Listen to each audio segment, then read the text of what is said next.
Enregistrevantsika ihany. Enregistrevantsika ihany ity dia raha mety amintsika moa ny izarana anazy amin'ny farany ho an'le namantsika izay tsy afaka manatrika androany dia ho zaraina ilay izy fa malalaka izany antsika na tiantsika ho zaraina ilay izy na tsia amin'ny farany. Voalohany aloha dia misaotra antsika tonga ara-potoana ialana tsiny amin'ny fahatarana kely amin'ny fanombohana.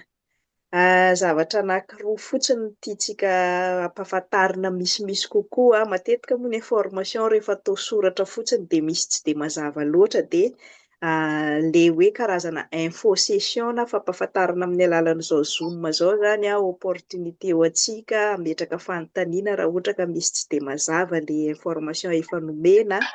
Fa ny tena important indrindra koa dia hifankafantarantsika sahady, hifankafantarantsika mialoha satria zany zavatra hita tamin'ny cours anankiroa efa vita tamin'ilay fianarana anglais dia be tsy mahavita hatramin'ny farany.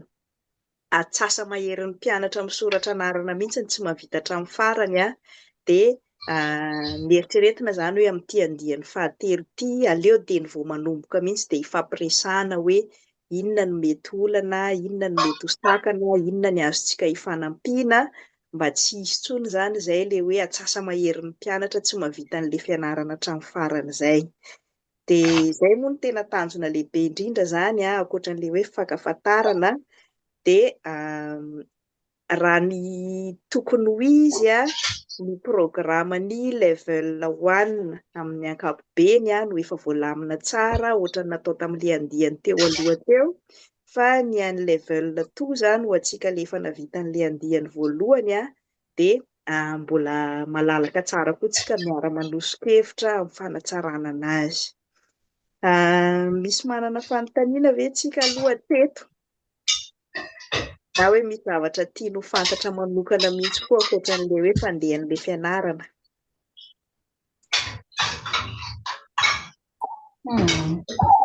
Mbola tsisy? Ia. Ndao ary. Maheno tsara daholo?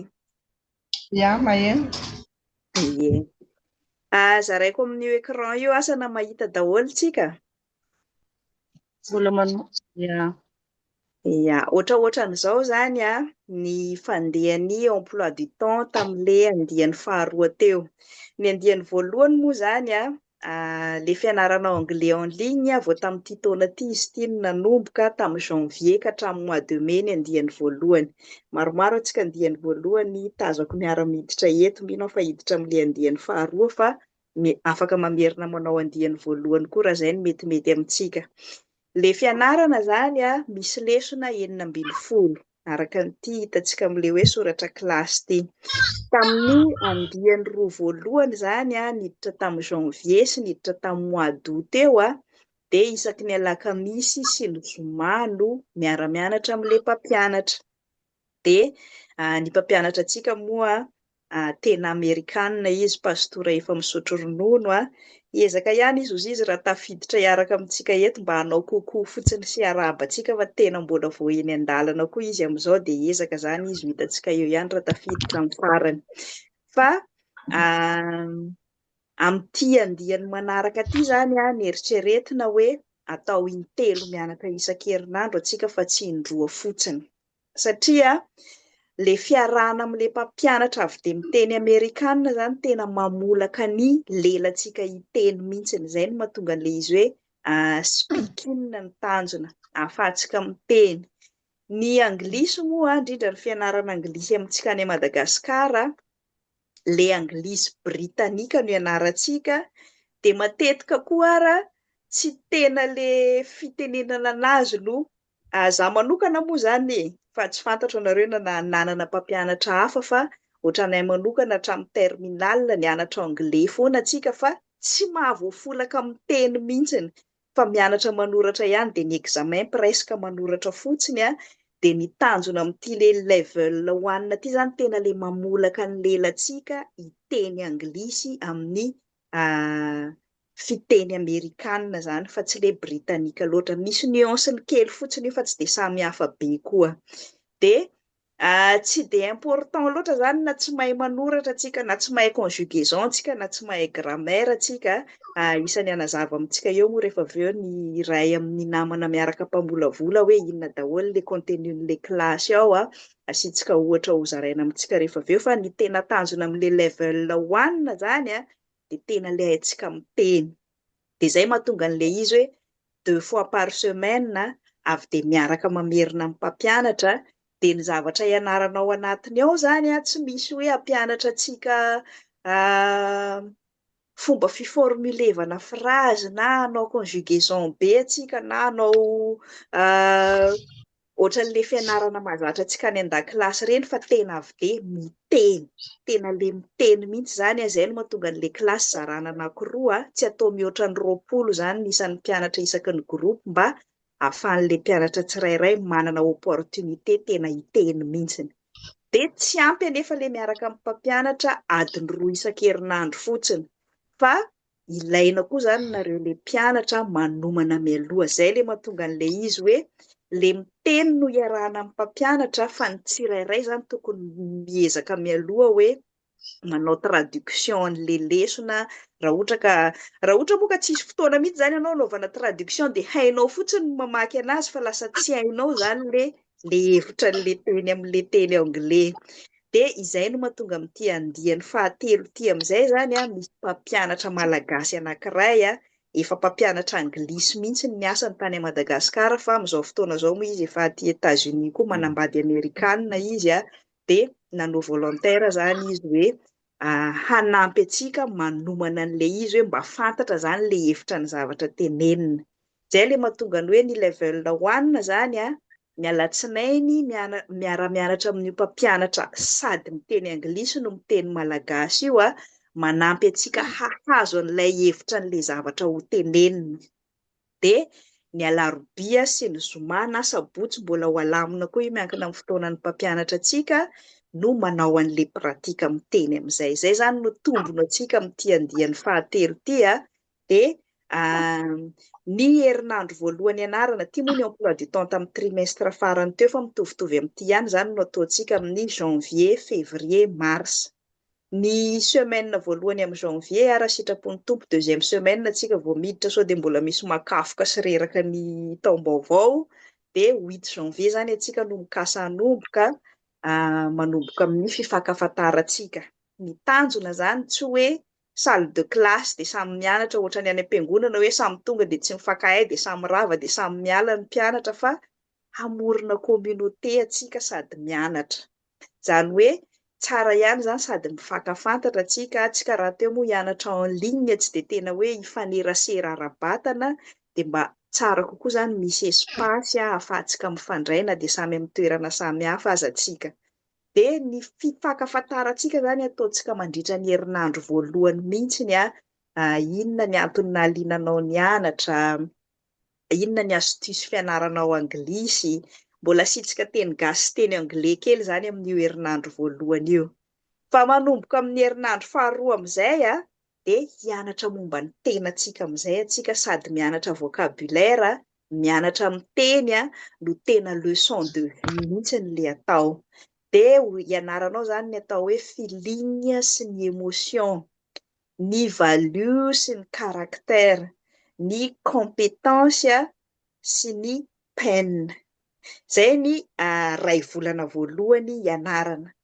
De manao pause kely atsika rehefa afaka ray volana, manomana ny évaluation no atao fa tsy examen hoe tena misy note, misy mampatahotra be, fa hoe mba refesin'le mpampianatra zany hoe tafita ve le zavatra nampitaina.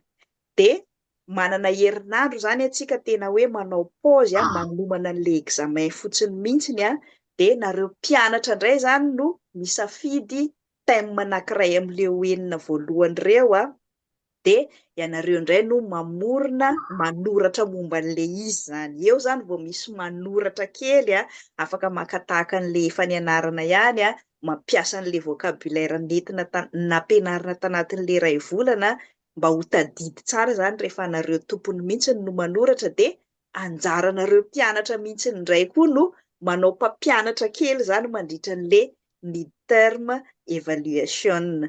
Zay ny fiantsonana azy moa zany. De eo koa zany mba sady mba ampianarina koa zany tsika ohatra ny ahoana zany style hoe raha zany indray no ohatra ny manao mpampianatra kely zany mampianatra ny mpiara-mianatra indray de zay ny tapany iray volana sy tapany voalohany. De ny iray volana sy tapany faharoa indray tohizana miditra lalindalina kokoa amizay zany atsika, tsy momba ny tsirairay tsony indray zany no jerena fa manomboka mijery ny fiarahamonina atsika. Fa alohan'ny hijerentsika ny fiarahamonina aloha mbola jerena ny lasan'ny tsirairay sy ny fitoran'ny tsirairay. De zay tsika vao manomboka miresaka ny atao hoe violence sy boundaries resantsika ny momba n'izany hoe trauma and healing de amin'ny farany moa resantsika ny momba ny hoe advocacy and feminism. Zay indray zany no iray volana faharoa. Le iray volana sy tapany manaraka zany io de ohatran'le tamin'ny voalohany ihany manao pause herinandro atsika manomana ny final evaluation. Ny final evaluation indray zany tsy anareo intsony no mifidy an'le topika avy amin'le nianarana fa misy topika iray iarahantsika mihitsy ny caring activism ny anarany. Aza manalo ny amin'ny vocabulaire sy ny heviny ho azontsika miandalana mandritra ny fianarana eny ihany le izy, fa ny tanjontsika zany amin'izao de mampafantatra amin'ny ankapobeny hoe zay ny zavatra ho atao de amin'ny farany moa misy an'ilay ohatran'ny hoe famoahana mpianatra mihitsy zany. Nareo zany zao no andiany fahatelo amin'le level 1 zay anao an'le level 1 de tena asiana online graduation ceremony zany hoe famoahana anareo en ligne mihitsy efa ao amin'ny page Facebook ao moa zany ny famoahana ny andiany roa voalohany, afaka de efa mijerijery ihany nareo ohatran'izao ny atao amin'ny famoahana. De zay amin'ny ankapobeny ilay fianarana level 1 mandritra ny 3 volana.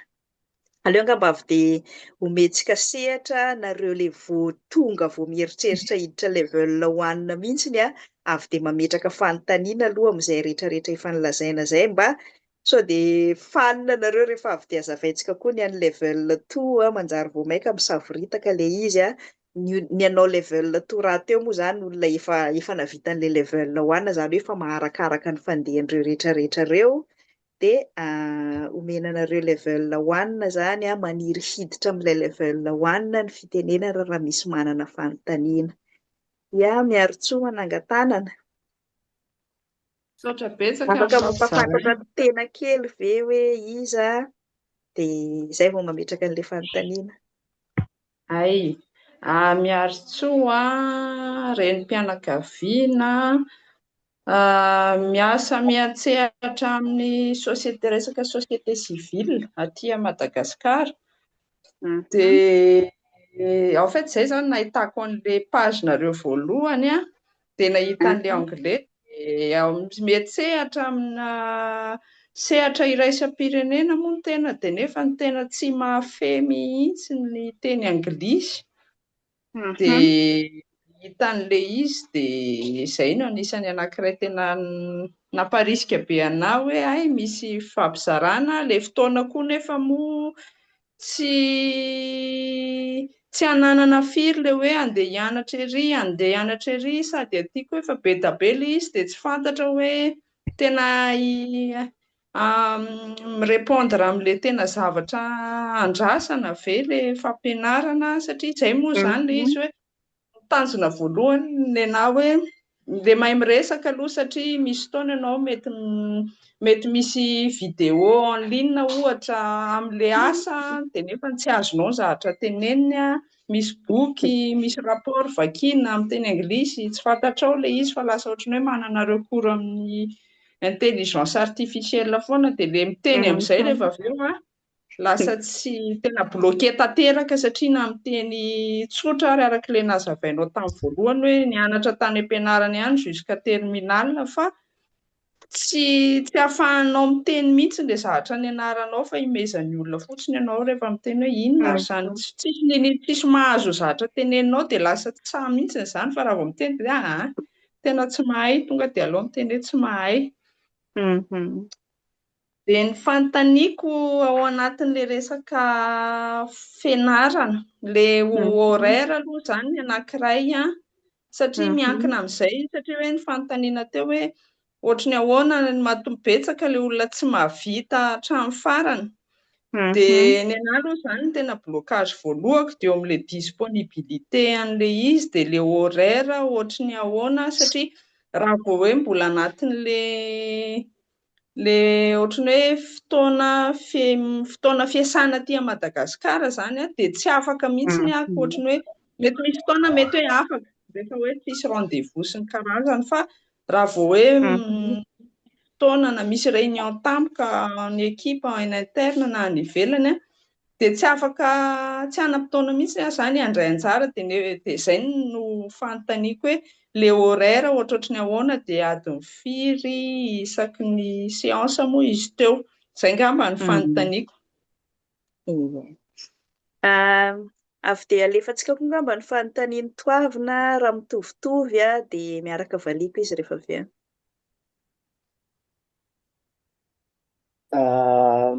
Voalohany teny dia misaotra an'Andriamanitra mahazo an'izao fotoana izao tsika.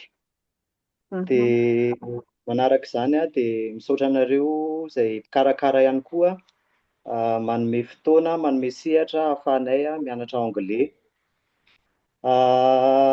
Araka ilay fanambara teo moa izany dia manao présentation kely.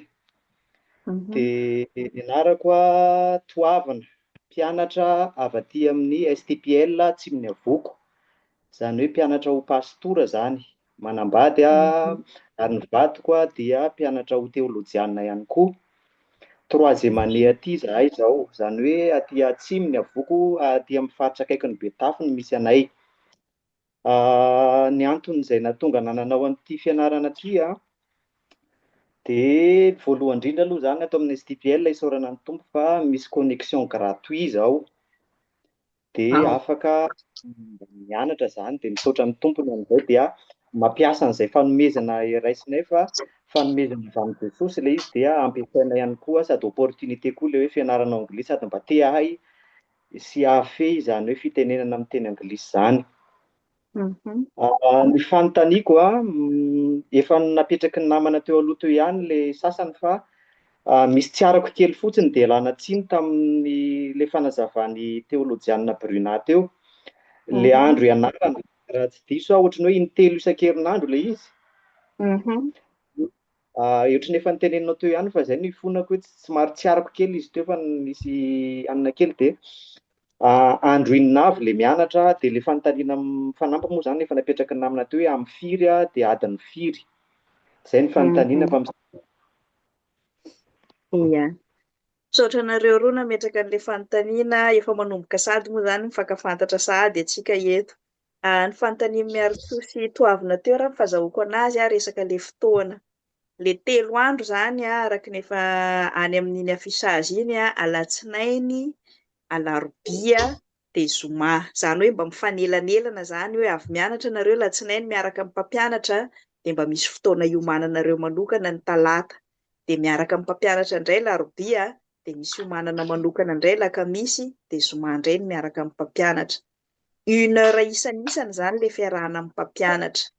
Ny latsinainy hariva any Madagasikara. Kendrena mihitsy izany hoe ora firavany mpiasa any Madagasikara ilay izy izany hoe vao maraina aty aminay. Ny décalage horaire antsika koa moa aty Californie tena mifanalavitra be mihitsy adiny 10 na 12 ny décalage horaire. Dia hatramin'ny faraparan'ny marsa aloha mety hisy fiovana izany ny lera fianarantsika rehefa miova ny leranay aty fa ny janvier ka hatramin'ny février izany hoe ny akamaroan'ny fianarana izany normalement latsinainy amin'ny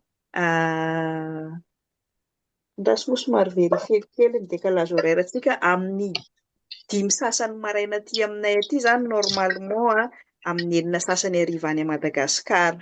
Asa moa mety amin'ny miarotsoa izay fa izay mihitsy koa ny antony arahantsika manao an'ilay info session izany arahantsika midinika raha ohatra ka misy tokony mbola amboarina ilay ora.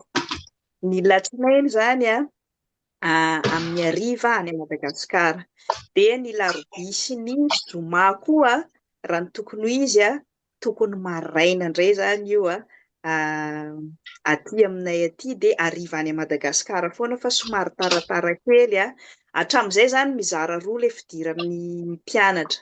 Misy miditra amin'ny 7 alina dia misy miditra amin'ny 5 sasany alina. Dia io koa zany isan'ny fanamboarantsika eto hoe raha misy tena tsy afaka mihitsy ohatra amin'ilay zoma alina, io moa no matetika be dia be no miteny hoe efa reraka be ilay avy miasa mandritra ny semaine sy zoma alina iny, dia izay mahatonga an'ilay izy hoe mbola azo ovana sabotsy maraina zany io sabotsy maraina any Madagasikara raha mety amintsika le sabotsy maraina ohatran'izao. Izany hoe latsinainy hariva, larobia hariva, dia zoma hariva na sabotsy maraina. Le farany zany mbola au choix na zoma hariva na sabotsy maraina miankina amintsika. Ie.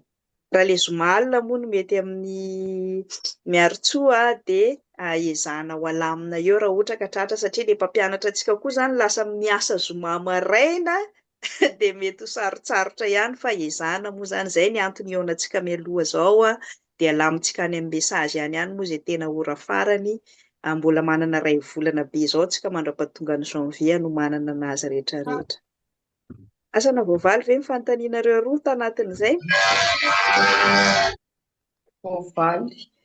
Fa angambany hoe ilay date début no 3 janvier zany no manomboka. Ny début 8 janvier, ny semaine faharoa. Satria ny taom-baovao amin'ity 1er janvier andro alakamisy, dia raha ohatra ka 5 janvier zany atsika mety mbola misy reradreraka na makafokafoka na ohatran'izay, dia mety atomboka antsika alakamisy na larobia 7 na 8 janvier zany no manomboka atsika.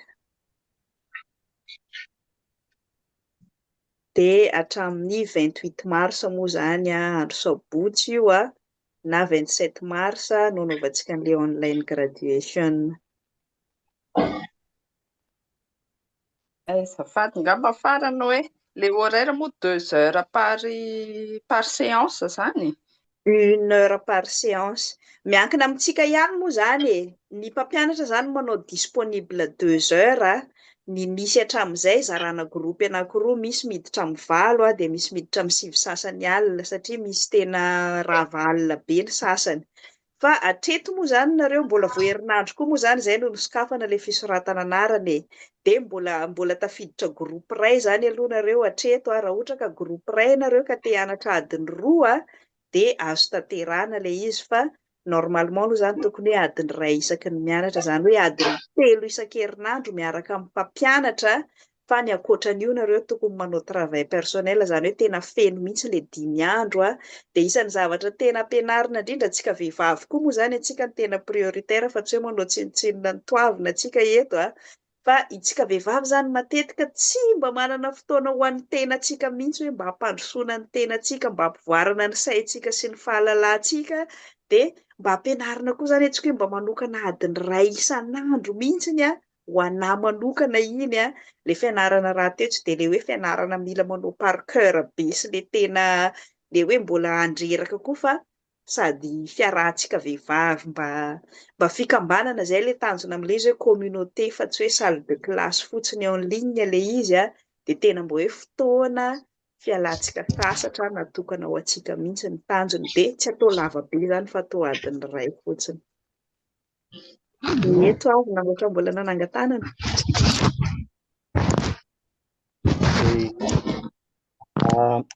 Mikoatra aloha na manome an'ilana dia hoe tokony dia tena ankasitrahana teny satria tsy manavaka ianareo. Faharoa manarakaraka an'izany ny zavatra nananganako tanana dia mahakasika ny fahavononana. Efa niresahana teo moa zany mianatra ao anatin'izay 3 volana izay aloha, dia hita ihany koa ny tohiny irariana mba hoe tena ahita fahobiazana ao anatin'ilay izy. Dia efa ny kely fotsiny ngamba zany no ampitaina hoe aty atsimon'ny Havoko indrindra amin'izao fotoam-pahavaratra izao zany somary fampahafantarana ilay izy hoe indraindray tapaka ny jiro. Tamin'ny Malihariva izao tena tapaka elaela ny jiro, dia izay zany mety hoe misy fotoana mety tsy hafahana kely miditra ao anatin'ilay izy. dia raha vao tapaka ny jiro aty dia tapaka koa ny connexion. Dia izay ngamba aloha zany mety zavatra alefa kely meloha fa amin'ny ankapobeny aloha ny antony izay tokony tsy hatratrarako an'ilay izy raha hoe manomboka amin'ny enina sasany satria izay raha avy amin'ny enina isan'andro dia mbola misy fotoana tsara zany ahafahana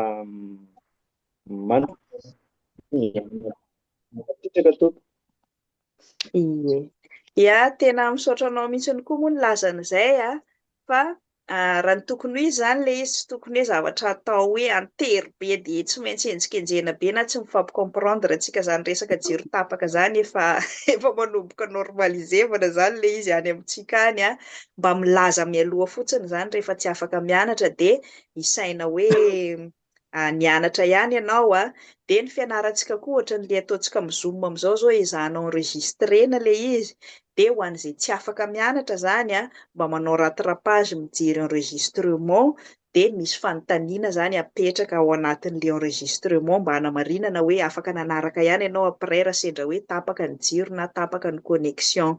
Fa ny fepetra zany satria any amin'ny farany misy certificat ho zaraina indrindra ho antsika ny akamaroantsika mpianatra teolojia moa zany be dia betsika no manana heritreritra sy vinavina hoe mba te hanohy fianarana aty ivelany rehefa mahavita any dia tena ilaina ny teny anglisy.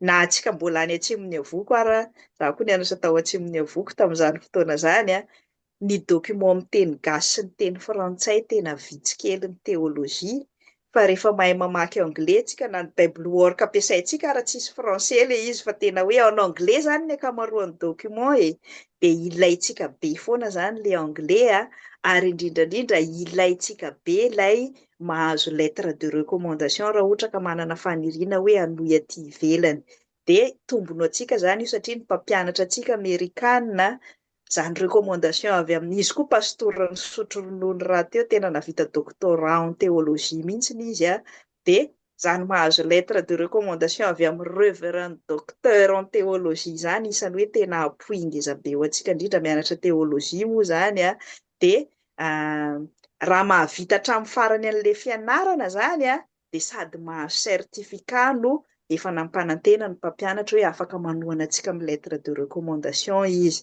Saingy asiana fepetra ihany araka ny lazaina teo mianatra inefatra zany atsika iray volana aloha manao leçon dia iray volana faharoa koa manao leçon dia ny herinandro roa farany anaovana an'le évaluation dia ny fepetra voalohany aloha mila mahavita an'le évaluation kosa aloha iny tena tsy azo ialana hoe raha te hahazo recommandation anao sy te hahazo certificat dia mila manao an'ilay mid terme sy manao an'ilay final evaluation. Dia ny faharoa koa misy fandeferana ihany zany hoe raha indroa ianao ka manapaka anatin'le fianarana tapany voalohany dia indroa koa amin'le tapany faharoa zany hoe afaka manao absence efatra zany ianao de grâce fa mijery an'le enregistrement nefa rehefa avy eo dia mamaly an'le fanontaniana dia mbola mahazo an'le certificat sy lettre de recommandation koa. Raha tena hoe tena tapaka tanteraka ny jiro na misy tena hoe miala tsiny hoe tsisy telefona ampiasaina intsony sy ny tariny dia hifandaminantsika eny ihany zany fa ny tena tsara raha tena mahatratratra amin'ny farany satria tena miconte be io tsy ohatran'ny diplôme efa malaza be moa zany zao amintsika any mampalahelo be le diplôme zarazaraina fotsiny boriboritra fotsiny fa ny mpampianatra antsika zany le manao sonian'le certificat sy recommandation antsika tena important aminazy hoe tena olona recommandeny tokoa zany hoe olona nahafeno fepetra sy mba maharaka no omeny an'izay dia zay mahatonga an'le fepetra tena entitra hoe afaka manapaka raha sendra olana fa tsy maintsy mijery an'le enregistrement nefa après.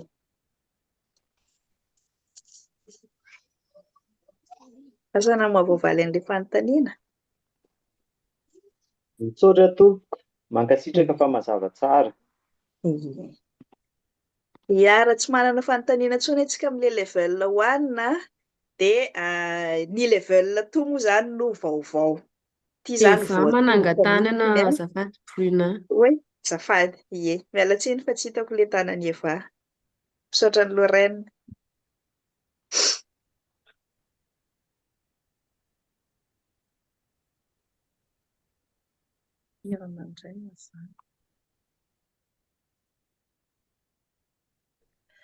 Salama tompoko, salama daholo. Salamo, faly mifankahita Ie, indray io. faly mifankahita indray, forana fantara kely afa namonjy fotoam-pivavahana maraina dia mbola nisy fifidianana borosy ny sisa dia izaho vao tafiditra dia tsy maharaka vaovao. Hay vao resahana ny mahakasika ny level 2. Ie. Mbola level 1 ny vita ka. Iheny Ie, tompoko, makasika ny level 2 ny fanontaniana eva. iheny tompoko, Ay, mbola tsy nanomboka mihitsy antsika, mbola tsy tara mihitsy zany eva ka. iheny sotra tompoko. I Ambintsoko, Ambintso Herinandrina, iza moa zany fiantsonanao? Ambintso, salama Ie. daholo. Akoho Oh. lava vaovao fa Ramatoa Evan no vao napetana an'ity Zoom meeting ity izao dia izay no mahatonga mi-connecta fa miarabantsika rehetrarehetra Mhm. dia mahaliana be ilay zavatra atao ato fa amin'ny maha hoe tarakely izay moa dia tsy ampy koa hoe inona daholo izany ny vaovao hoe tokony ho fantatra ankoatran'ilay niteneninao tao anatin'ny 10 minitra teo angamba na 10 minitra. Ay, iya. Hay fatorana Enregistré ihany koa moa zany ty fivoritsika ty dia angatako alalana amintsika mba hometsika lalana zany izarana an'le izy ho an'le tonga afara sy le tsy afaka satria maromaro antsika no efa nisoratra anarana koa fa niala tsiny hoe mbola tsy afaka androany sabotsy maraina koa moa izy ty. Ny ankamaroantsika kristianina sy teolojianina sy pastora dia misy mamonjy isan-droa volana sisa 3 volana zany ny ankamaroany androany dia efa niala tsiny fa ny enregistrement zany kasaina ho alefa amin'le efa nisoratra anarana ihany. Amin'ny ankapobeny zany le level 1 mianatra mandritra ny 3 volana manomboka amin'ny herinandro faharoa amin'ny janvier tsika ny mianatra ka hatramin'ny faran'ny volana marsa. Dia ny iray volana sy tapany voalohany manao leçon 1 à 8 atsika, reto daholo ny thème efa nampianarina ny niveau 1 andiany roa voalohany izay momba ny fifankafantarana aloha zany tena zava-dehibe satria tsika tsy hoe hiara-hianatra fotsiny dia samy mandray ny fahaizany dia samy miala fa tena hoe hanamboatra communauté mihitsy zany atsika. Ny tena izy moa zany tena hoe fikambanan'ny vehivavy ny tena kendrena voalohany fa araka ny nitenenin'ny namantsika teo hoe tsy manavaka koa nefa ny vehivavy tsy havita tena rery mihitsy fa mila anareo lehilahy koa izay dia raisina foana koa zany ny lehilahy izay vonona hiara-hianatra raha ohatra ka mbola malalaka ny toerana. Dia ny tapany voalohany zany asiana évaluation kely amin'ireo topika anaky 9 izay ianaranareo: feeling, emotion, value, caractère, competency and pain. Dia ny midterm evaluation zany ianareo mpianatra mifidy topika anankiray dia ianareo indray zany no manao mpianatra kely mandritra ny midterm. Izany hoe tsy examen ilay izy fa mba refesina hoe hatraiza ny fahazahoanareo an'ilay zavatra nianarana iray volana voalohany. Dia mitohy amin'indray ny iray volana faharoa thème anaky 9 indray io past, future, violence, boundaries, trauma, healing, advocacy and feminism. Ireo indray zany no anaovana évaluation amin'ny rehefa tapitra ilay iray volana faharoa fa tsy mifidy topika anankiray amin'io tsony zany amin'ilay faharoa fa tena avy dia efa topika anankiray iombonana hoe caring activisme no anaovana an'ilay évaluation. Dia rehefa vita moa ny évaluation dia asiana tena famohanana ireo en ligne mihitsy online graduation cérémonie. Dia ny fianarana amin'ny latsinainy atsika miaraka amina mpampianatra malagasy miara-manomana an'ilay lesona 2 isan-kerinandro ianarana amin'ny larobia sy zoma. Dia le larobia sy zoma zany tena mpampianatra amerikanina amin'izay speaking no tena tanjona antsika amin'ilay level 1. Izay angamba raha ohatra ka fiteniky izy rehetrarehetra dia afaka miverina mijery enregistrement moa mazava ho azy rehefa aorianan'izao. Sotra Raha misy betsaka tompoko. fanontaniana dia afaka mbola mametraka fanontaniana fa hiditra amin'ny level 2 tsika mba tsy ho lava be ny fotoanantsika eto fa efa misy sady mitaiza kely ao no hitantsika ihany koa ny crédit any an-tanàna any afiafiana ihany.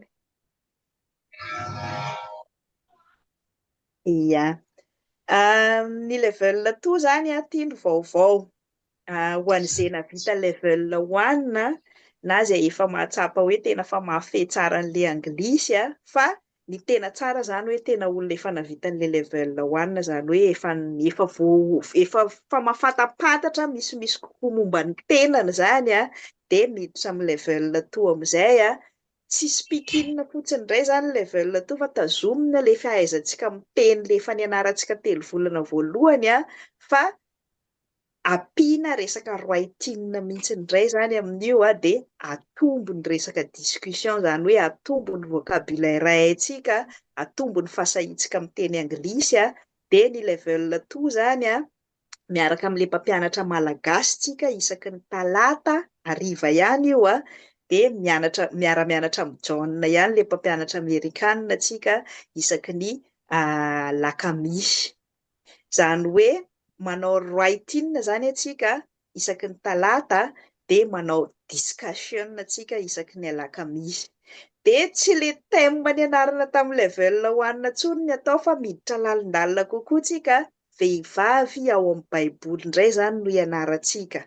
Zany hoe efa misy programa raha maharaka ny pazy zava-manahiran'ny vehivavy atsika dia nianarana aloha ireo vehivavy tany amin'ny testameta taloha nanomboka tany amin'ny Eva ka hatramin'ny Maria renin'i Jesosy ilay vehivavy amin'ny taranaka Joda. Soratsika moa John fa tafiditra sova tsara ihany izy avy ny voyage izy io ametsika fitenenana izy rehefa avy eo izy ilay mpampianatra amerikanina isaorana anazy niezaka tonga. Fa toy izao kely aloha ilay fanazavako. Hi John. Hi. I'll turn off the light behind me. Yeah, it's fine. I will continue. How to find you. Great. I will continue explaining the level 2 in Malagasy and then I will give you the floor to introduce yourself. Sounds good. Great. Thank you. Tizako zany le fanazavana level 2 teo efa any amin'ny page Facebook ny fianarana momba an'ireo vehivavy ao amin'ny baiboly ireo iny zany no anaovantsika discussion indray fa tsy topika momba ny tenantsika tsony. Dia mila manana fotoana koa zany antsika hijerena an'ilay izy mialoha na mamaky an'ilay tantara ao amin'ny baiboly na mijery an'ilay fampianarana any amin'ny page dia rehefa tonga ny talata dia tena manoratra mihitsy antsika eo amin'izay zany antsika vao mianatra ny formule phrase tena mianatra conjugaison mianatra vocabulaire lalindalina kokoa ny tanjona dia sady manoratra momba an'ireo vehivavy ireo amin'ny teny anglisy zany antsika mampiasa ny page Wikipédia ohatra hoe Eva zany zao efa misy amin'ny teny anglisy Sarah sy Agara zany efa misy amin'ny teny anglisy dia sady mijery vocabulaire any zany atsika no mianatra ny formule phrase ary tombony be ho antsika le anao level 2 zany tena manokatra compte Wikipédia mihitsy atsika dia hampiasaintsika mihitsy zany le Wikipédia en ligne zany hoe sady mitazona ny compétence en informatique atsika mitazona ny fahalalantsika biblika no mahafantatra misimisy kokoa momba an'ireo vehivavy ireo sy ny vocabulaire manodidina ny vehivavy amin'ny baiboly. Dia rehefa tonga amin'izay ny alakamisy miaraka amin'ny John moa tsika mpampianatra amerikanina dia hanao discussion momba an'ireo vehivavy ireo indray zany atsika manampy vocabulaire izy manitsy ny formulation na phrase izy dia ohatran'izay hatrany indray ny ataontsika isan-kerinandro amin'ilay level 2. Ity zany no tena vaovao indrindra mbola misokatra ny sosokevitra ho antsika zay liana manana fanontaniana dia satria moa tonga eto John tena avy ny voyage izy io Thanksgiving mbola zoma hariva zao aty aminay aty California namonjy Thanksgiving tany amin'ny zanany izy io tamin'ny Maly dia tena vao avy ny voyage fa tena niezaka moa zany izy isaorana anazy iso présenter tenany ihany afaka sady manomana ny fanontaniantsika ihany atsika makasika le level 2 fa ometsika fotoana angamba izy ampafantatra ny tenany mba fantatra antsika mpianatra koa hoe iza le ampianatra antsika dia ometsika lalana angamba izy ala sasatra fa isaorana anazy mba miezaka tonga ihany aloha. Are you ready, John? I suppose. Okay, so the floor is yours. We have here some of the students who finished level 1 Your best friend is here, Eva. Yeah, hi, Eva. Eva is here. Finuna, Lorraine, Rina, Felana, and Sarah from level 1. Right. And we also have new students here who plan to start the new classes with you. We have 2 males actually, Tuavna and Amdinitsua, and Yeah. another woman who will start. She already left. She has something else to do. Wow. I'm so glad I could join you. I just finished driving 2.5 hours from my son's where I was up for Thanksgiving. And I came in later than I expected. So I'm glad to catch you. Wow. It's my privilege to continue this adventure of learning more English and trying to do it in a way that blesses us, that blesses all our women friends and maybe even makes a even greater community than that. If we can have some men in here, sounds good. Okay. For those of you who haven't seen me before, I'm John Stearns. You can call me John or Mr. Stearns or teacher or Pastor John or anything like that.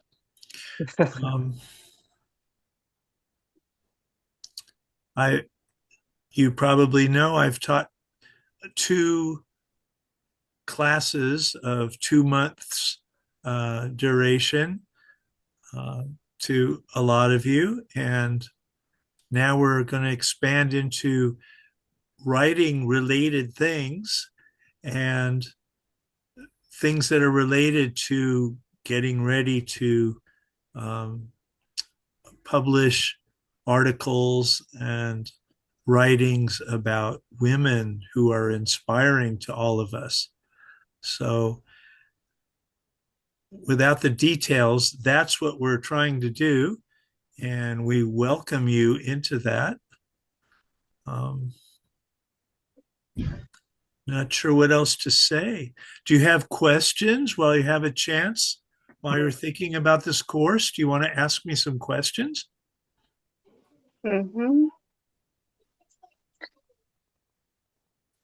Asa nahazo azontsika mondrindratsika le vaovao e.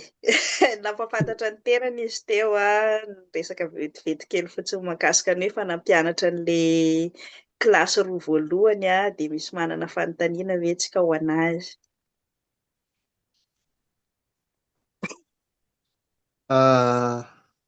Hi. Yeah, go ahead. My name is Ambinitsua. I'm a Lutheran pastor. I study at SALT, Fianarantsoa. Me and Eva and I are neighbors. Oh. Yeah. Yeah, and she introduced me to this class. But I have one question. Before that, it's nice to meet you. It's a pleasure to meet you, Mr. John. And I hope that I can learn English with you and with all the with all the communities. And I would like to know of the duration of one class and at what hour. I'm not sure we can answer that yet.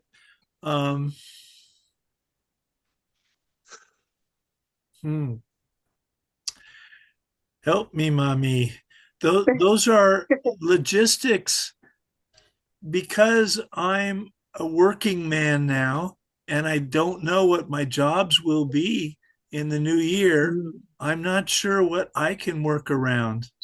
And we have some other very qualified, very inspiring people to help with the teaching effort and the logistics of the class, who also don't know their schedule in the winter.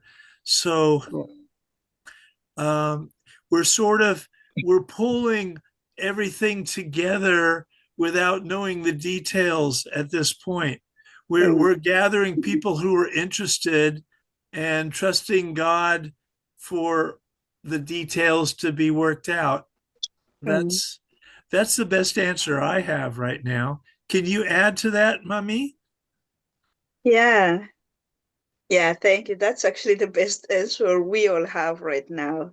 Araka ny efa nazavaina tamintsika iny moa zany zay koa nisany antony arahantsika amin'izao hoe miara-mandamina tsika dia hita eo zay fandaminana farany tokony ho izy zany dia adiny iray isaky ny groupe zany no mianatra dia intelo isan-kerinandro. Yeah. So as we have discussed, it will be 1 hour per group, as we did with the previous classes, and we will work out about the timing, as you already said. Right. Yeah. I wish we could say more. Really, I wish we could say more, because you deserve specific things as you consider dedicating yourself to it also. But it's the best we can do right now. Thank you, John. Very much. Yeah. Thank you, Victor, for your question. I see you're already very good in English. Yeah. Not as good as you, but I'm improving myself.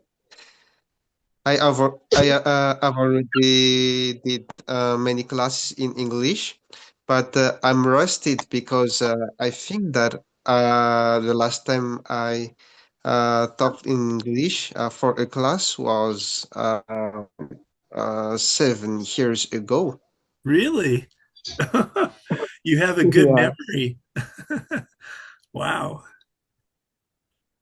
Yeah. But now I like practice, so it's a gift that there is this opportunity to do a Zoom meeting with you all. Yes, it is. Okay, thank you, John. We really appreciate. I know you must be tired after 2.5 hours drive, so yeah, you're free to stay if you want to listen some more Malagasy discussion. But yeah, thank you very much for coming. Should I tell them my background just a little bit? Sure. Background and interest.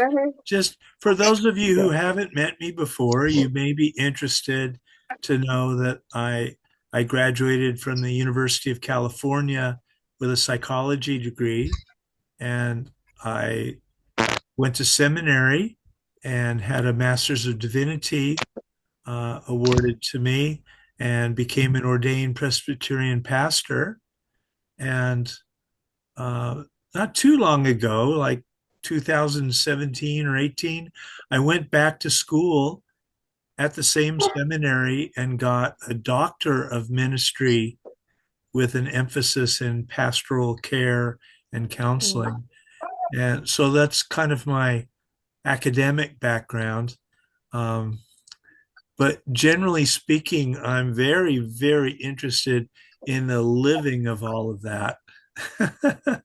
You know, I mean, you can know about a lot of things, and if it doesn't affect how you act and how you navigate through life, then, you know, what good is it? So I try to have it affect the way I actually am as a person and how I relate to other people. And really, that's probably my biggest focus and my biggest interest, is how we relate to each other in a way that blesses each other, so we start understanding God more, we start experiencing God more, we start experiencing God connecting us in the church, connecting us as members of the body of Christ. Watching our little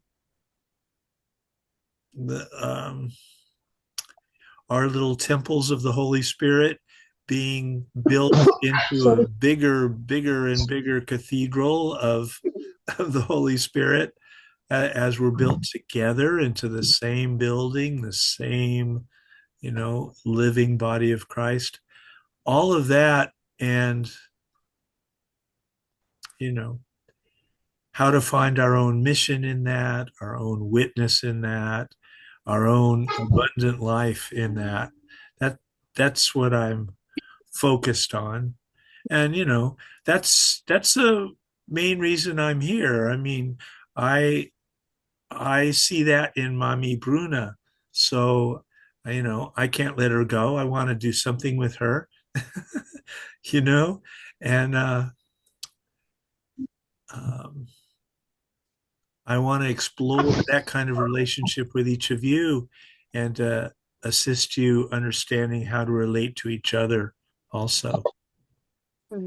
Right? So that gives you a little flavor of what I'm like. Okay?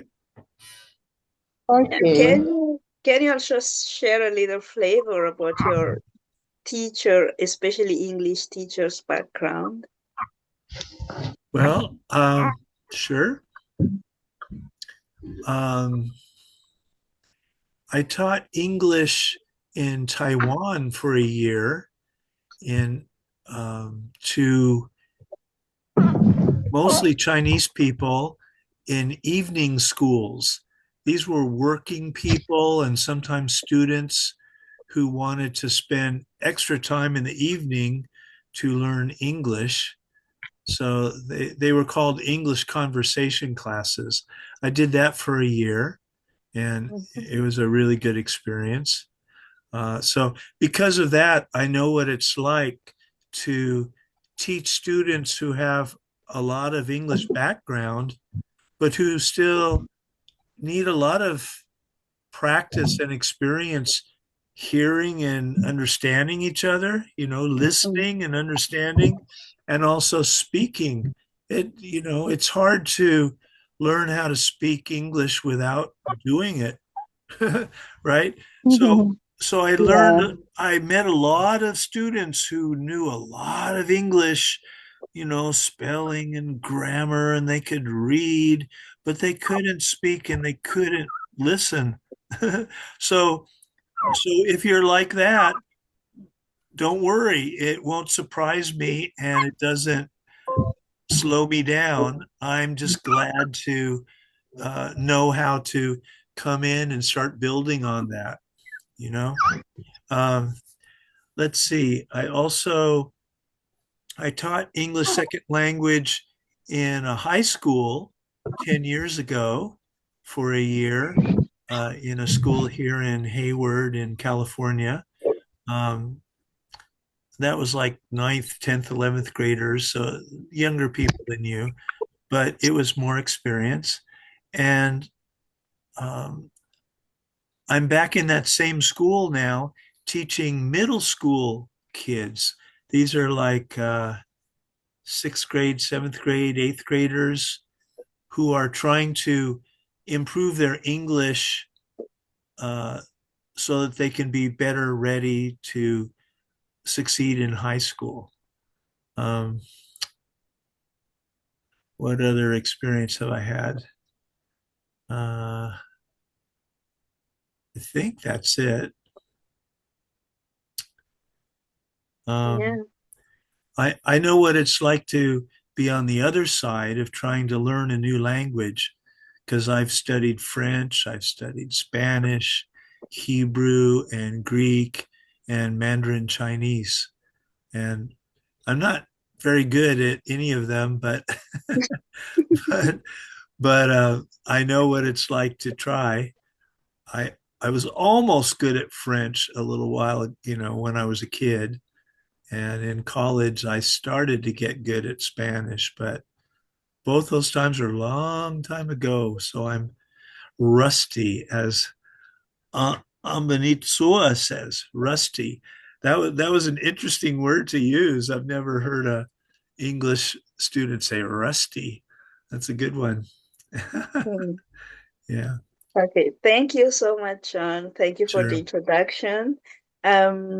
I can see Tuavna raising his hand. You can ask in Malagasy or in English if you want. And yeah, floor is yours. Thank you very much. I'm trying to speak English.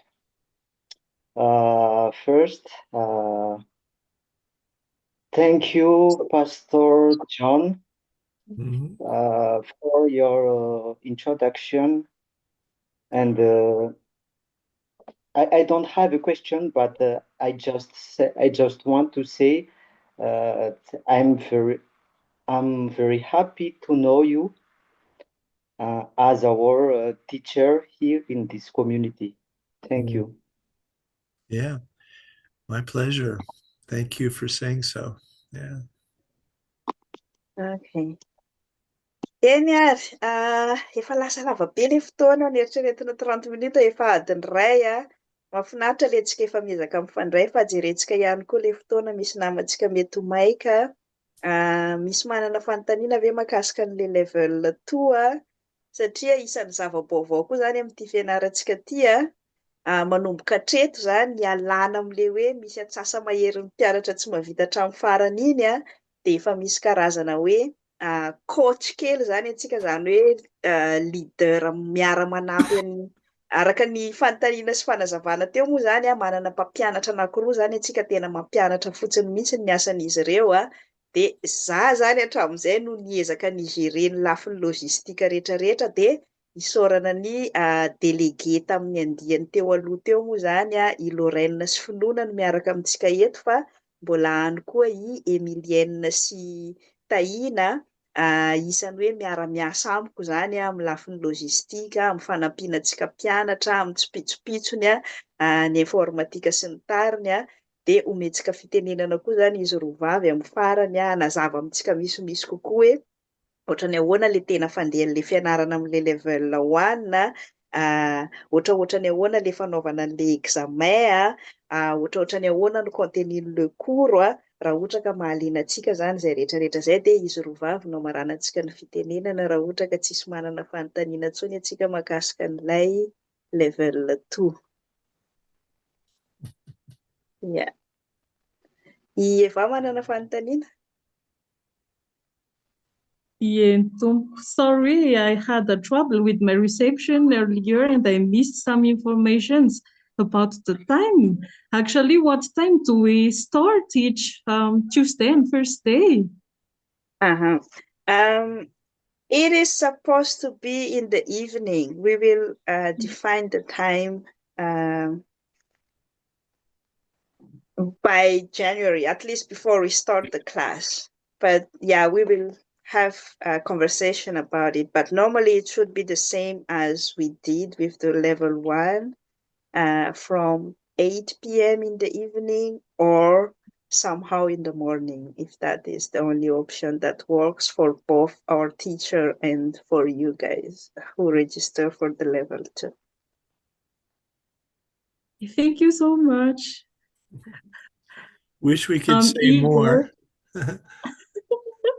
Yes, I can't wait. Yeah. Congratulations, Eva, on finishing your what do we call it? Dissertation? Yes. Thank you so much, and thank you so much to both of you, John and Mami, for contributing in our success. Okay. Yeah. Yeah, you're free. Feel free if you have to leave, John. We will try to continue in Malagasy and in English, depending on everybody. I just want to make sure everybody understands, so I will follow on in Malagasy. Okay. I'll be around the next hour or two. If something comes up and you want me to come back on, just tell me, text me and I'll get back on. But otherwise, I should get ready for tomorrow and take care of the pets and so on. So, okay. Thank you. Thank you so much. Glad to meet all of you. Glad to see all of you again that I know. And Thank I you. see there's 3 mummies here. It's a little confusing, but that's okay. Anyway, I'm just kidding. Okay, bye for now. God Bye, bless thank you. everybody. See you. Thank you. Ie, arak'izay zany dia ometsika fitenenana mamaraparana ny info-session izay ataontsika Finoana sy Lorraine, asa izy ny vonona aminareo roa hanazava misimisy kokoa ny amin'ny fifandraisantsika misimisy kokoa ankoatran'ilay hoe fianarana fotsiny zany ny maha communauté antsika, ny andinindininy samihafa izay tsara ho fantatra, indrindra ny tamin'ny andiany voalohany moa tsy nisy an'izany hoe délégué zany fa nareo zany zao no nisantatra an'ilay izy dia afaka mba zavainareo misimisy kokoa ve mahakasika an'izay.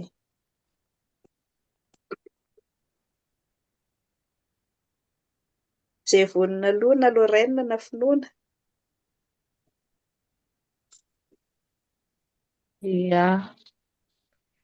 Ia za voany palmiarabantsika rehetra dia misaotra Brina nanome fitenenana. Ny andraikitry ny délégué de classe angambany. Finoana ny anarako aloha, délégué de classe teo. Ny andraikitry ny délégué de classe angambany no resako meloa. Ny délégué de classe dia mpandrindra ny cours, mandamina fandrindrana ny courtsika zany. Ohatra zao mampatsiahy ny fotoana andreo mpampianatra, indraindray misy fotoana mpampianatra antsika reo lavalava resaka zay, indrindra Monsieur John, dia tena mitatra be le resaka, dia rehefa akaikikaiky ho tapitra zany ny fotoanantsika dia anjaran'ny délégué de classe no mampatsiahy. Tsy voatery hoe le délégué de classe fa manondro olona mialoha zany izy ho mpampatsiahy fotoana io dia manondro olona mialoha koa izy amin'ny resaka présence. Raha sanatria zany tsy afaka ireo olona tondron'ireo dia mampilaza mialoha anazy na raha tsy afaka nampilaza mialoha noho ny antony mety hoe tampoka be, izy délégué de classe zany no responsable mampatsiahy ny fotoana io, mampatsiahy manapaka an'ilay mpampianatra mihitsy izy hoe efa zao minitra sisa dia izay ny présence zany, satria anoratra présence ao anatin'io chat io zany tsika ireo mpianatra tonga dia misy code moa zany omenantsika amian-dalana eo ny fizotran'izay dia izay zany tena andraikitry ny délégué de classe. Dia manaraka an'izay koa délégué de classe miara-miasa akaiky amin'ny Bruna sy zahay raha misy zavatra tokony fandinihana ho fanatsarana ny courtsika, ny fanomanana ny évaluation sy ny sisa. Izay zany tena andraikitry délégué de classe. Raha misy voalazako moa dia afaka manamafy Lorraine.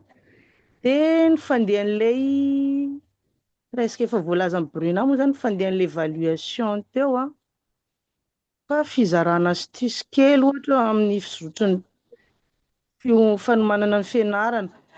Misy vidéo makony efa enregistré meloa iarahantsika amin'ny Duna amin'ny zanaka ny Bruna, dia raha tena tia hoe ahomby zany tsika dia jerentsika mialoha zany ireo vidéo fampianarana iarahana amin'ny Duna reo dia mba mahazoazo tombony kely zany antsika rehefa hoe rehefa hianatra mahazo tombony kely zany tsika amin'ny fianarana rehefa mahita mialohan'ireo vidéo rehefa mianatra mialohan'izay.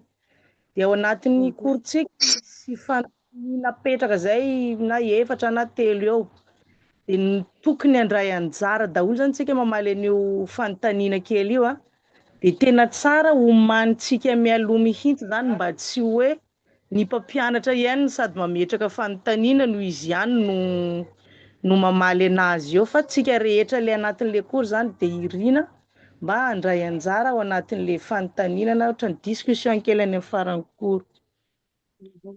Inona koa ny zavatra manaraka? Inona koa Bruna azafady? Tokony resatsika Ia, nareo moa zany no efa nianatra teo dia hoe raha misy astuce amin'ilay fomba fianarana, zavatra tsara ho fantatra an'ilay mpianatra mialoha dia misokatra ho anareo koa zany izay ny fizarana an'izay. Fa ny fotoanantsika koa efa somary lasa dia lasa ny tena efa lasa be mihitsy moa zany izay ilay ilantsika an'ilay time keeper rehefa mandritra an'ilay fotoana fianarana. Dia ometsika ny Lorraine angamba ny fanampiny raha ohatra ka mbola misy lazaina momba ny hoe ahoana ny tokony atao mba ahafahana mandrindra fotoana ohatra, ahoana ny ahafahana manatrika an'ilay fianarana hatramin'ny farany dia ahoana ilay fanomanana an'ilay mid term sy final evaluation. Toetra ny Brunana ny fitenenana. Lorraine ny anarako mpianatra tamin'ny andiany faharoa Grèce. Efa voateniteny finoana teo ihany moa zany hoe ina daholo ny tena hoe tokony atao sy ny andraikitry ny délégué. Fa hoe astuce kely avy aty amiko zany mahakasika ny final evaluation sy ny hoe sy ny mid term evaluation. Ho anahy manokana aloha ny reny leçon vao zarana mialoha moa ny lesona ataontsika mandritra ny le 3 volana iny. Dia ny anahy zao tonga dia nitelechargeko. Dia satria za marary maso dia le mianatra amin'ny écran koa mandreraka anahy. Dia nitelechargeko izy dia amin'ny version papier ny anarako anazy. Dia reny vocabulaire tsy hay reny dia tonga dia asiako amin'ny crayon kely eo ambany eo ny hoe zao ny dikan'ity, zao ny dikan'ity zay tsy hay. Dia mora aminahy zany hoe rehefa mamakimaky iny dia tonga dia haiko hoe zao zany tiky signification an'ity vocabulaire ity. Dia rehefa alohan'le évaluation amin'izay reny vocabulaire reny ihany no ampiasana. Reny no anaovana an'le texte ny évaluation satria le évaluation moa monologue sy dialogue tamin'izay. Dia amin'ny alalan'ireny vocabulaire nizarana reny ihany reny namoronako dialogue sy le monologue tamin'ny évaluation. Dia amin'ny resaka écoute koa le mamerimberina matetika ny miaino an'le préparation ataon'ny Monsieur John sy Duna, le zanaky ny Bruna. Miaino an'iny, miaino anazy satria misy audio le izy.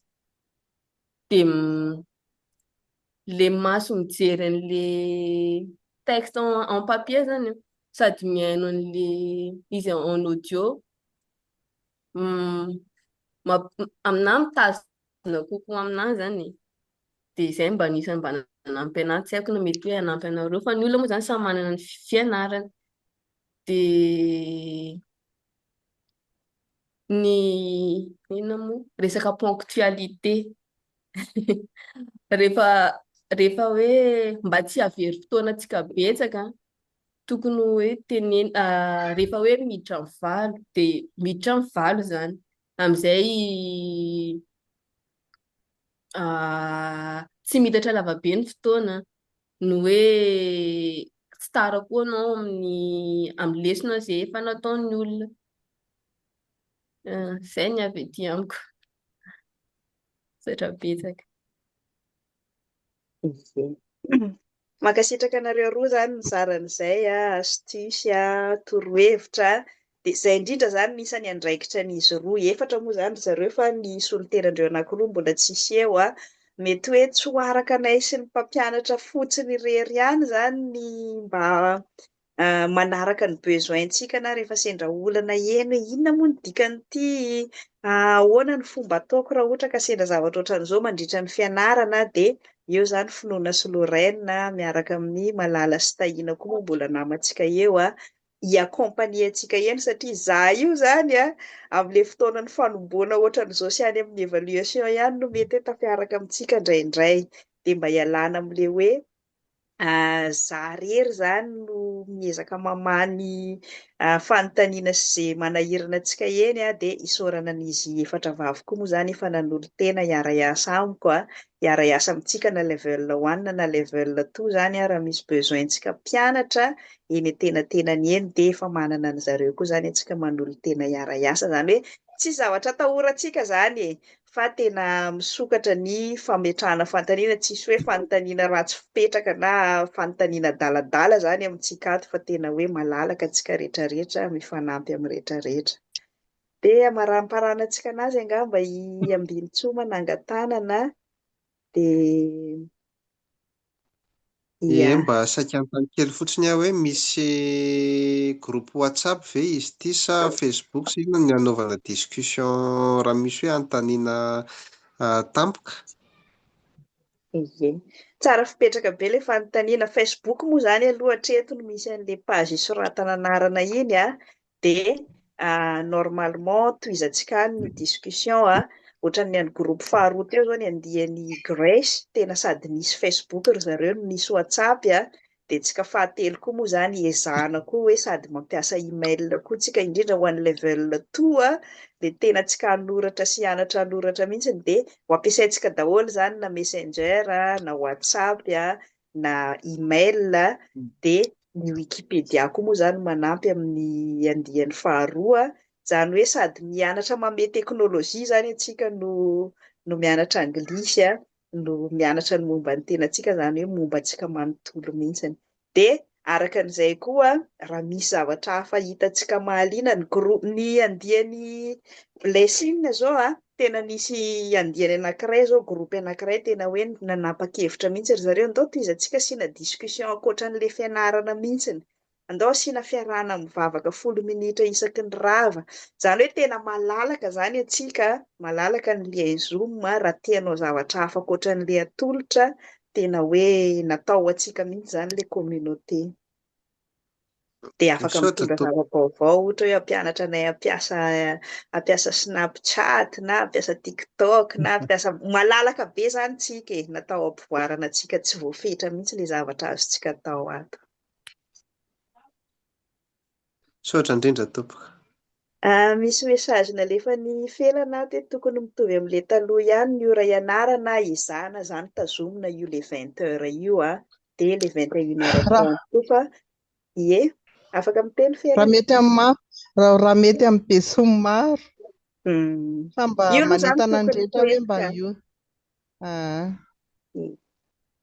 mankasitraka izahana ho tazomina zany aloha reny fa araka ny tenenin'ny John teo ny disponibilité tsika rehetrarehetra miovaova eny mbola tsy fantatra izay iseho amin'ny janvier ny tanjona antsika koa moa hatreto zany rehefa mpianatra reo aloha dia tena mbola tsy misy karamaina dia izay moa zany mahatonga anahy koa mbola tsy miresaka mihitsy amin'izao info session zao fa mbola miezaka zany izay moa nisany andraikitra nay sy John koa tia mitady mpamatsy vola zany antsika dia raha ampy ny famatsiana azo dia mba afaka tena hoe karamaina mihitsy ny mpampianatra dia mahazo remboursement na internet mihitsy antsika mpianatra dia mba mety kokoa zany ny fotoanany zareo satria ny fiainana koa tia manahirana izay aby zao mahatonga anahy somary tsy tafaraka amintsika foana io tsy maintsy sady mianatra no miasa no miezaka manampy antsika dia raha sitrapony tompo entintsika mbavaka ka ampy zany ny famatsiana azontsika dia afaka karamaina mihitsy ny le mpampianatra dia mety amin'izay ora mety amintsika zany izy satria tsy maintsy manao asa fivelomana zany ry zareo reo raha ohatra ka tsy ometsika karama izay moa no vaovao kendrena ho atao amin'ity andiany fahatelo ity izay no mampisy an'izao fanatsarana rehetrarehetra zao zany hoe raha tena hoe mahazo famatsiana antsika ka mana-karama andreo dia afaka fiksentsika amin'izay ora mety amintsika le fianarana fa raha mbola mitohy ohatran'le teo aloha teo zany ka tsy mahazo famatsiana dia izay mba ora ambony tsy hiasana zany no tsy maintsy disponibilité ahafahany mampianatra antsika dia izay ilay hifampicommuniquer vantsika amin'ny groupe-tsika any hoe amin'izao angamba no mety ho possible dedintsika rehetrarehetra mbavaka moa izany izay rehetrarehetra izay fa raha ampy ny famatsiana voango na dia natsika mpianatra aza mahazo remboursement na internet isaky ny avy mianatra. Raha sanatria moa ka tsy ampy ny famatsiana azo dia mety hoe hanohy antoka ny internetintsika ihany antsika ho hitantsika eo fa izay mihitsy koa ny hamoronantsika an'ilay communauté dieny izao manana ray volana izany zahay aty hiezaka hanao an'izay fitadiavana famatsiana izay tsika rehetrarehetra koa hiaraka hifanohana mbavaka mba ho tratra ny tanjona amin'ilay vola ilaina dia mandra-pampidira-tsika amin'ny janvier izany tokony mba hoe efa milamindamina ny rehetrarehetra na ny ora fianarana na ny internetinareo na izay ilay fanatsarana rehetrarehetra ny resahantsika teo izay apetraka amin'izy tompony antso koa moa ny fanatanterahana satria tsika mamolavola, tsika maminavina, tsika manolo tena fa raha ny tena marina maha fikambanana mpanolotra fampianarana tsitrapoan'ilay izy tsy vitany hoe business plan ny maha-olombelona izany izy ity fa kendrena tena hoe hampandroso antsika rehetrarehetra koa dia apetraka antsika amin'ilay tompony antso izany araka ny mesaziny felana io hoe mila mivavaka mafy izany antsika mba ho ampy izay famatsiana izay dia atao mazava foana moa ny communication amintsika rehetrarehetra manomboka hatreto. Saotra tompo. Izay angamba ny amaranantsika anazy isa raha tazako eo fa tsy mbola niteny mihitsy na nametraka fanontaniana tsy voatery moa izany fa mba manao kokoa kely dia raha tsy misy manana fanontaniana intsony tsika na fanamariana dia afaka mba faranantsika mivavaka ve mangataka volontaire anankiray sady apetraka antsika amin'Andriamanitra izay programa rehetrarehetra kasaintsika atao izay. Dia tia koa isan'ny lehibe indrindra mety afaka zaraina ve ity vidéo ity ho an'ilay namantsika tsy afaka nanatrika mba mahita an'ilay fanazavana rehetrarehetra nataontsika teo sa misy olona tena hoe manana olana tsy dia tiany zaraina mihitsy ny ohatra ny anatrehany teto afaka valiana eto, afaka valiana any amin'ny MP any koa raha ohatra ka mety amin'ny tsirairay. Dia mangataka volontaire iray angamba marana mivavaka raha ohatra ka mety. Vavaka sika. Misaotra anao izay Andriamanitra noho ny amin'ity fotoana ity. Misaotra fa Andriamanitra mikendry ny hanasoanay ianao ny lafin'ny maha-olona manontolo ka maniraka mpanompo mandrakariva ataonao fitaovana manampy anay amin'izany dia ianao no hitasy hanampy azy ireo amin'ny fanoloran-tenany. Ianao tsy misy miafina aminao ny resadresaka izay fanaovanay teo mametraka ny programa rehetra eo am-pelatananao indrindra tompony anoloranao mpamatsy mba ahafahana manohy izao asa fampandrosoana izao.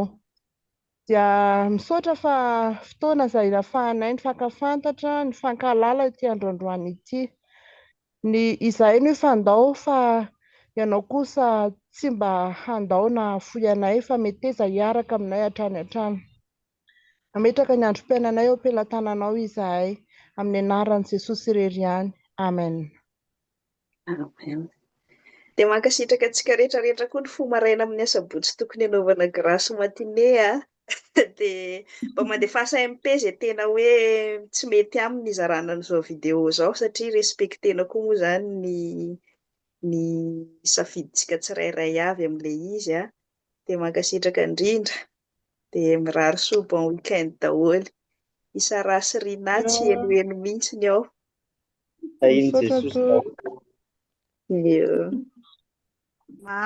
Merci Bruna. Tem Jesús daholo.